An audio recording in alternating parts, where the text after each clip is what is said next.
it that Cape May is so special for birds, like related to the entire global ecosystem? It's really a product of geography. So, we are on this big southward facing peninsula here. In fact, if you trace your finger down a map of the eastern seaboard, you'll find that this is really the first place where there's a big southward facing peninsula with a lot of water on all sides. So we do see it a bit in the spring, which is a bit more of a complicated process to explain, but especially in the fall, millions and millions of birds funnel into the peninsula.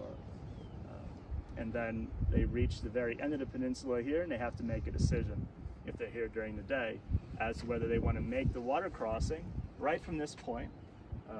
Depending on which heading they take, can be 12, 15, 20 miles to get to Delaware, or if they might just decide to settle down for a while before they resume their migration, or if maybe they want to pull a big U-turn and fly all the way back up toward Philadelphia and then cross the river, where it's a much safer, shorter crossing, and then resume their migration from there.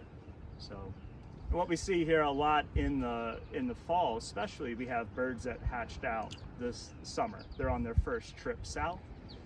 They don't exactly know that this is here already, and so a lot of birds on their first trip may end up here, and then if they survive the first trip in future years, they'll probably pick a safer route to migrate south.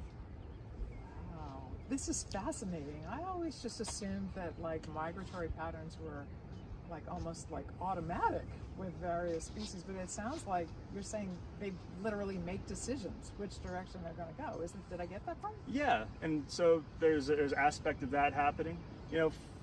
The other main thing that contributes to the migration, spectacle here is the weather.